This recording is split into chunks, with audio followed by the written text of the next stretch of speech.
Hey everyone, welcome to Ellis Mowers. I appreciate y'all watching. I want to do an update video. I kind of teased it on my Instagram over the weekend. A lot of stuff going on over the weekend. Didn't get to work on really anything mower wise, but picked up some more to work on like I needed any more to work on. But I'm not actively looking to buy more, but these came in. Somebody contacted me asking me if I buy used and non-working lawnmowers, and I'm like, well, I'm not gonna say no. He told me what all he had, and one of them included a zero turn. I've got a Craftsman garden tractor and a Troy-Bilt pony, amongst other things, which I'll show you here in just a second. And we agreed on a price of $600, and couldn't let them stay there for that, if you know what I mean. A little bit of money out, but it's going to be a crazy good return when I get them fixed, hopefully. So I'll go ahead and show you everything, and then I'll give you a quick project update. I really don't know how many mowers I've sold so far this year. It's probably, the push mowers are probably in the 40s. The riding mowers are probably close to 15. And then a bunch of other random equipment that I've sold throughout the spring. Not as many as last year, but with the repairs that I've done for people this year, it's been a good year overall in terms of returns. We'll be relatively close to what I made last year on mowers, and that was me being able to work on them full time every other week, being at home with my job situation. So let's go. Let me take you on a ride. I got my Honda here. It's time to rotate the tires on it. So I don't think I've shown this to y'all first. Actually, we'll get to everything else in a second. Let me start you out with the meat and potatoes of the video. Like I said, my first ever zero turn. I did sell my dad's zero turn earlier this year for him, but I did not necessarily own it, so I don't count it as a sale for me. It's back there. I got all these four items here in addition to the 3 riders for that one price. Real quickly, a Honda GCV 160 Troy-Bilt 2600 PSI pressure washer. I was told it works, but it leaks gas, so got that going for it. Got many of the attachments and stuff on it as well. XP Troy-Bilt with the multiple speed transmission, rear drive, hard to turn over. So I don't know if it's a snapped cable or if it's actually a problem with a seized engine. Not quite sure. There's an old Boland's MTD yard machine, self-propel. Front drive's not, I wouldn't say it's locked up, but it's pretty rusted and frozen up at this point. I'll have to free up. Again, very dirty. These were sitting under a shelter for a long time. Here's a Cub Cadet with a Kawasaki on it, an SR621 rear drive self-propel. Was it 6-speed? Which is really cool. A little bit of rot in the deck, but I think we'll be able to get it to survive here. We shall see. Again, these aren't going to bring a ton of money, especially with the deck rot on this. If I can get that one fixed, that's maybe like $125 to $140 mower. That's only maybe a $75 mower fixed, if I'm lucky. That's probably very optimistic. It's probably about 60 to 70. But let's get to this Troy-Bilt. So it looks like it has about 220 some hours on it. The property that I got it from, I got them off of Next Door, and didn't get them off of Next Door, but the person who referenced me was on Next Door. That's not one of the apps that I'm on, not apps, but websites and community groups that I'm on. I think I've got an account, but I'm not active on it. It's a Mustang zero turn XP, 50-inch deck on it. I was told the issues with this, it was running and driving, cutting. It has been good, he said, about snapping deck belts about once a month, which leads me to believe, if you look under there, we've probably got some pulley issues because of all the grass that's caked up around there. So I'll have to take this deck off, or at least take the covers off of the side of the deck and just clean the mess out of it. I will check the pulleys to make sure they're all functional and operational, and probably grease them and lube them up and all that stuff. And hopefully that will be everything that I need to do to it in order for it to work.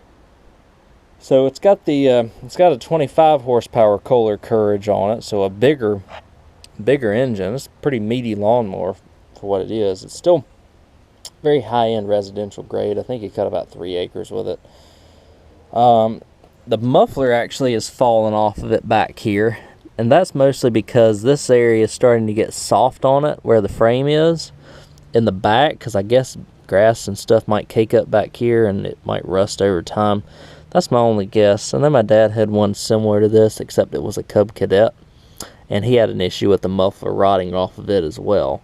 And so it just has the downpipes, and they do turn out. So what I'm thinking about doing is just putting like a couple little mufflers on the back down there and just welding them on, because this muffler here itself is pretty rusted on the inside, and so it's probably not the best idea for me to use this muffler again.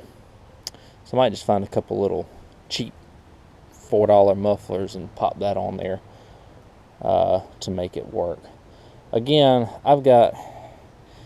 I mean, you see what I got in the backyard. I don't need any more projects, but would you turn that down, all this down, and then the other two things I'm about to show you for what I paid for them? Probably not. But, like I said, they all eventually leave. So there's a couple of scrap things that I need to take care of. Like this Craftsman, I've pretty much taken everything off of that I want to get taken off of it. Again, I could sell the parts off of this and probably make a little bit of money, but that requires everything. I mean, that requires me to keep a stock of stuff, and it's just nice. It's just very, it's a balance of keeping a clean appearance and making money, and at this point I need to work on keeping a clean appearance because this is getting kind of ridiculous. This engine's blowing up. I'll part a few things off of this, probably starter, engine cover. I might actually take the engine whole and just pop it in the shed over there. A few other items, the muffler, which I might be able to put on that, but I'll strip it down to the frame and make everything work in that aspect that way.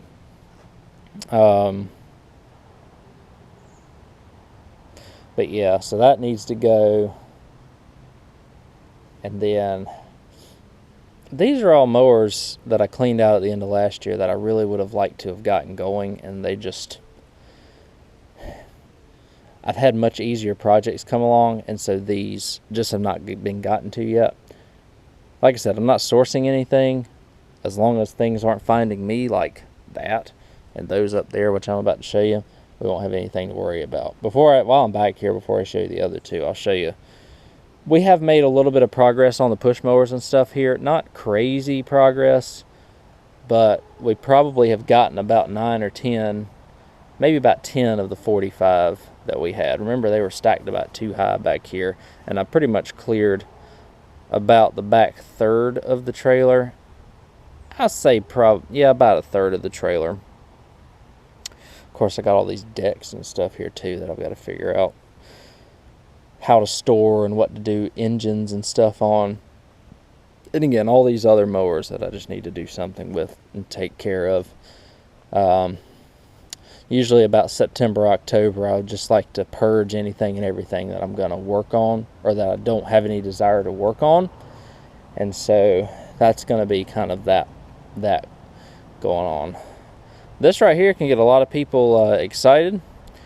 It is the first one that I have ever had, and I'm actually excited to work on it. Craftsman GT 6000 rider. it has another engine that I have not, or an engine that I have never worked on before. Never worked on a twin cylinder Kohler either, apart from a customer's a few months ago. But this one's got the 18 horsepower Kohler opposed twin Magnum engine on it. I was told that this thing runs, and it was running when it was parked. Don't know why it was parked. I guess they just upgraded mowers. I think he bought a John Deere LA175, if I remember correctly.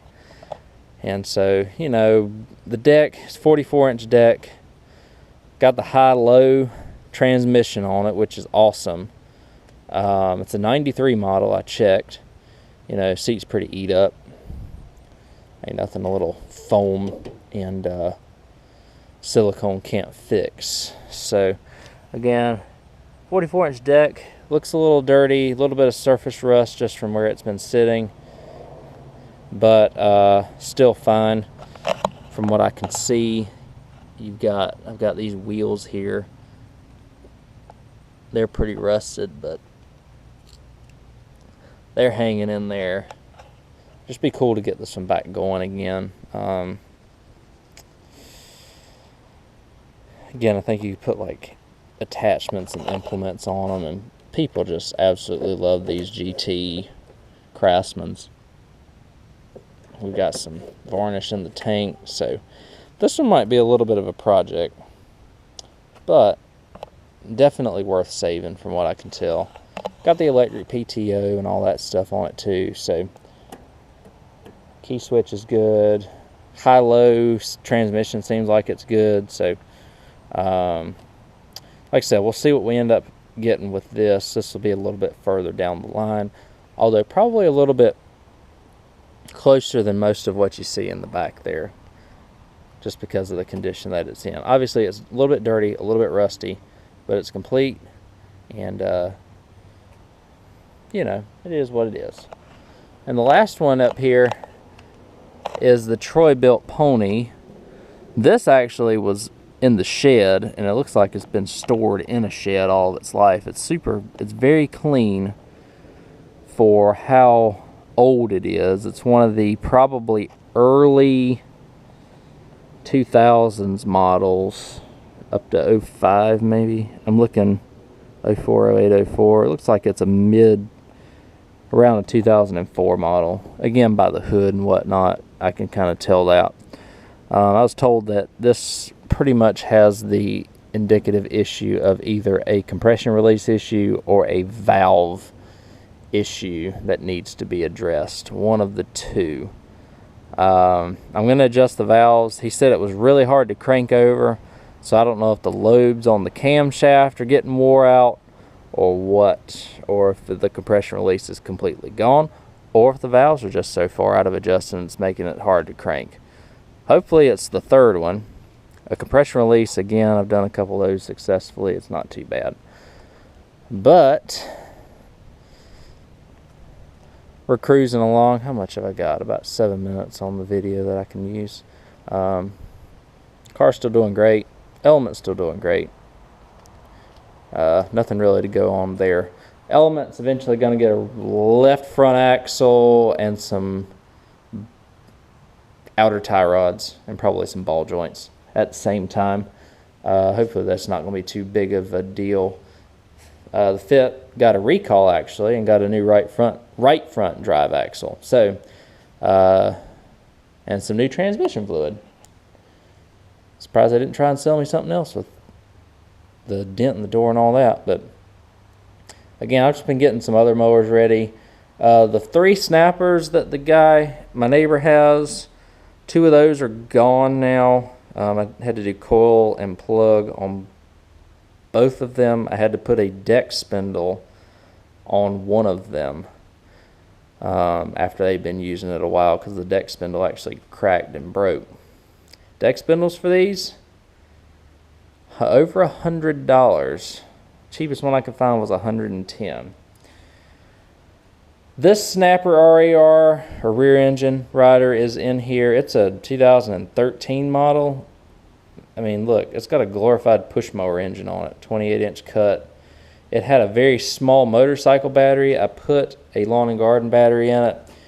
The issue with this one is now, after I got it running after a carb clean with the ultrasonic, is that these have a steering gear in them, and the steering gear was actually frozen because there's no grease points on these mowers, and so they got really hard and rusted inside the spindle here, and I actually ended up taking the spindle out and putting some grease in it, and it steers so much easier now. I don't have the tie rod, or the tie rod's linked up because I've got the steering gear out of it. That steering gear is $40 for that. It had a, I don't know if I've got it right here or not. Yeah, so it had that wore into it, and that side was starting to wear out too, just from where it was been hard to turn and probably a little bit of use. Ended up popping on us. Runs good though otherwise, and the park brake was broken on it, so I had to fix the park brake for them. That'll be a little bit of a bill for them, but it'll be a nice payday for me. This Murray rear engine rider came back after about 3 months. This thing was running, cutting good when I sold it. This is the one that I did the valve grind on, and in that time they bent the blade, damaged this, damaged the deck over here, and bent this somehow. I don't know how you do that. And one of those caps is missing from the air filter cover, so I don't know what's going on there. And what finished it off was, I think, the transmission pulley stripped on it so it wouldn't drive anywhere. So they traded this in on a 42-inch Craftsman. Pretty much told them at the deal that I got them, I said, if you're going to buy it for this price, I said, take it home, don't call me back. I usually don't play that way, but that was the stipulation. That's how they got it for the price that they did. Because this is the second mower that, the other mower they blew up was a push mower. Then this came back all damaged. I ain't interested in working on their stuff anymore. Again, I just got a couple of Craftsmans. That frame back there, that runs and drives. I will need to do a carb swap on it. I was going to make it a hauler for a guy, but I think he is unfortunately in the condition that he's not really able to get out of the bed anymore, and which is very sad. So I might end up putting a deck on that. I got a 38-inch deck in the back. I think I need to put a couple of linkages on it in order for it to work. Inside the shed there, I've got my Husqvarna. That's where I put the wheel horse and the John Deere that I picked up on trade for the Husqvarna that I sold. So that's listed for sale. Got a little bit of rust in the deck, but I should still get about $700-800 for it because it's a true John Deere. That shed I've been cleaning out a little bit, so that's what's going on. I just wanted to give you all a quick update and wanted to show you my first zero-turn purchase. I hope y'all enjoyed it. And also, y'all been supporting the channel really well at we're closing in on 3,500 subscribers now, which means that I must be doing something right in order for people to watch me. And y'all have just been very supportive, and you help keep my drive going so that I can keep working on these. You never know what it might come about. So keep up the support, and I thank y'all for watching as always. Any tips and tricks y'all have on the Craftsman garden tractors or the zero-turn MTDs with the belts snapping, feel free to reach out in the comments section or on Instagram and Facebook at Ellis Mowers 09, depending on what platform y'all are on. And I appreciate y'all watching. I'll catch you on the next video. See you then.